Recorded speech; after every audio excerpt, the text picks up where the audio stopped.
Hello, you fellow musicians and gamers out there. This is Clarinetgamer here, and I am back once again with another episode of Throwback Tuesday. This is episode 4, and the game that I am going to be covering in this episode is as follows. And you'll already know from this music, but for those who don't know, I'm going to let this roll out. Yes, Universal Interactive.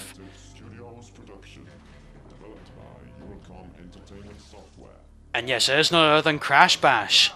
Yes, now this is the fourth Let's Play I did on my channel, so this is why it is episode 4 of this series.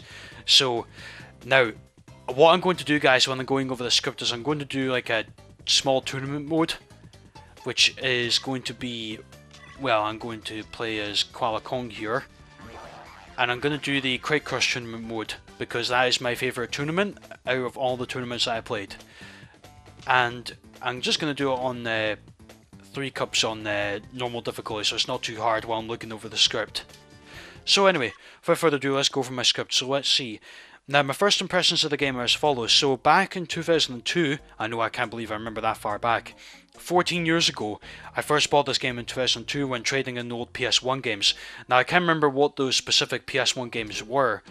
However, it was the first party game I ever played on the console. Prior to Crash Bash, I had never played a party game, so it's the first ever party game I played. And to be honest with you guys, I thought it was quite fun when I played it with friends, especially like with family as well, because I remember playing it with a couple of my good school friends. So whoever you are, if you're watching this, then shout out goes to you. Just to give you a bit of recognition, because you were part of my childhood and my past when we played this. And I also played it with my little brother as well constantly. Like, we played this quite a lot on the PS2 back in the days. I think it was PS3 quite a lot actually. I remember I first had the original PS3 model when we first played this, my little brother and I.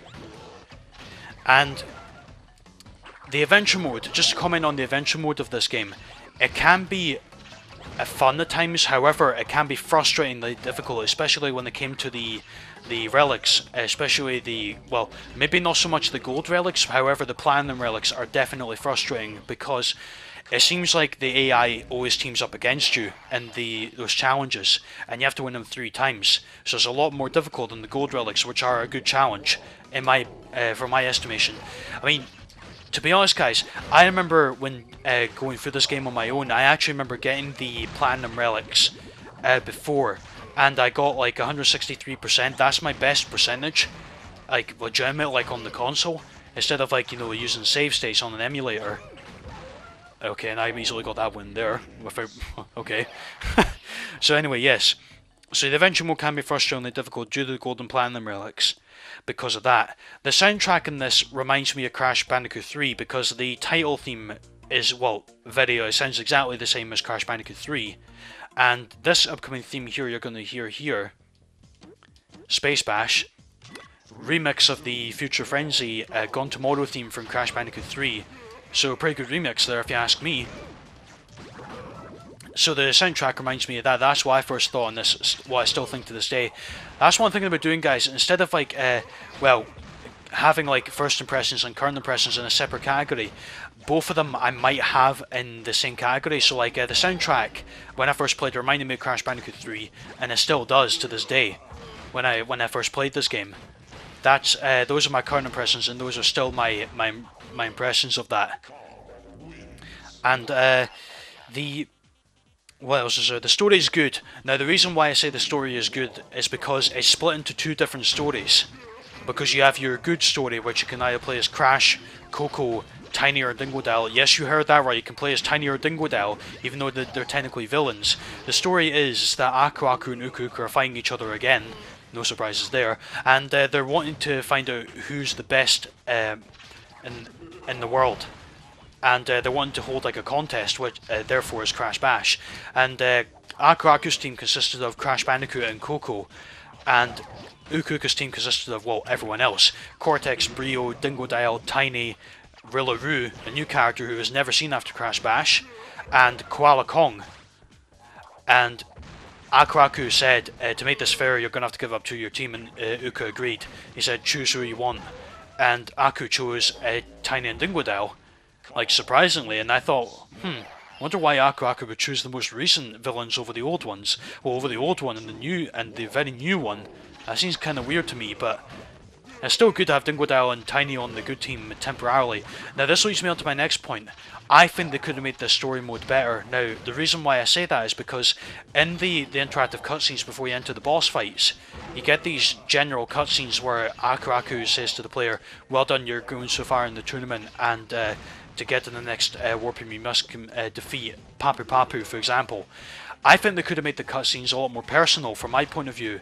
So like, say for instance, like if you're playing as Tiny or Dingodile, Aku Aku could say something like, well, despite you being evil originally, you're actually doing...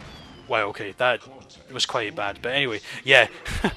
So, he could have said something like, despite you being evil, you're doing really good for our team, so I'm very proud of that, guys, so well done.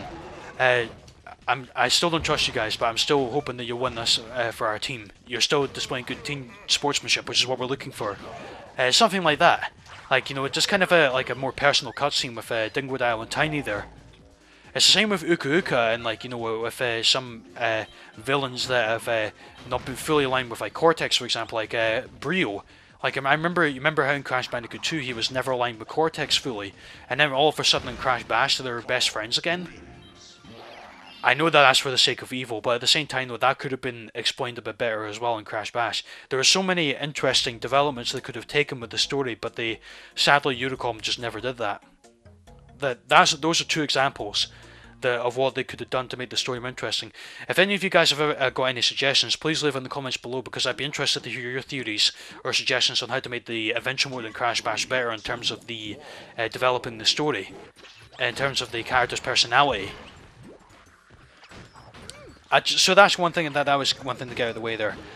So now, after playing through many party games, as Coco stops spinning me, which are, for example, I played some other party games like Mario Party, I played some games in the Mario Party series, Sonic Shuffle, believe it or not, I did play this game, and what else did I play? I played some, actually I played the other Crash Bandicoot party game, which was Crash Boom Bang, terrible game. Anyway, yes, but I digress. The other kind of party games I played were like Wii games, for example, like Wii Sports and Wii Party, for example. Those games as well I played, and they were quite fun. I remember playing the Wii a number of years ago, the original Wii console when it came out in 2006. But I digress. So, Crash Bash is still one of my favourite party games, due to the fun that you can have with different players.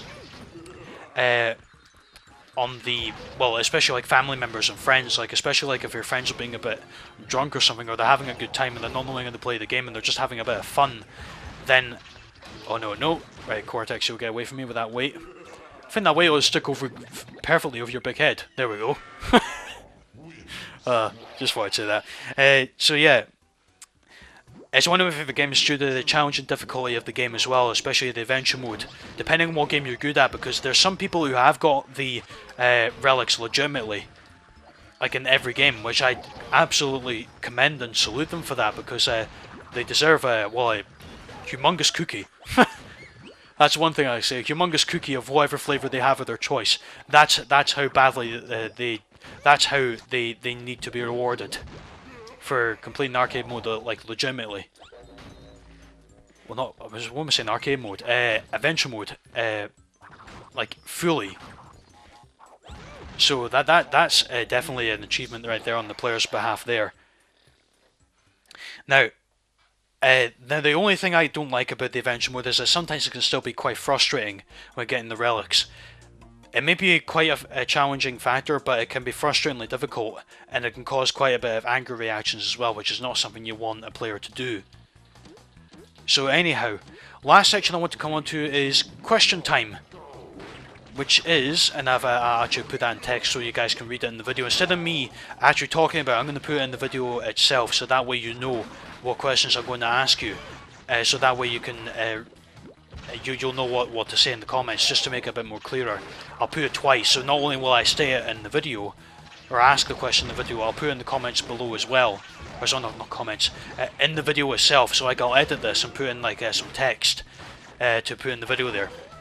So my questions are as follows about this game. Have you ever played this game? Did you ever play this game when it first came out?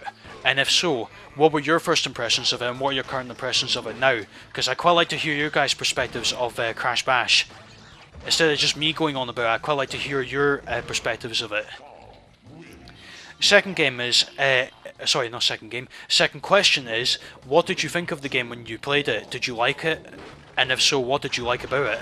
If you didn't like it, what did you not like about the game? Now I will admit, guys, just to go a bit off topic here, the speed of this game isn't normal because I'm playing this on the PlayStation 3. The frame rate's going a bit faster than usual, so you'll see, well, obviously when the frame rate's going faster, you can obviously I'm playing on the PlayStation 3 and not PlayStation 2 or PlayStation 1. Well, I technically can't record on the PlayStation 1 due to the settings I've got here, so in fact I don't even have a PlayStation 1 anyway, so I don't even know what I'm talking about. But anyway, third question. Would you buy this game now if you had the opportunity to do so? If you had the choice, would you buy the game now after watching this video? And if you were interested in buying the game now, the only disappointing thing is, guys, it's not available on the PlayStation Store. It's kind of strange how all the other Crash Bandicoot games are available on the PlayStation Store, with the exception of Crash Bash, which is kind of a shame, really. At least from my point of view.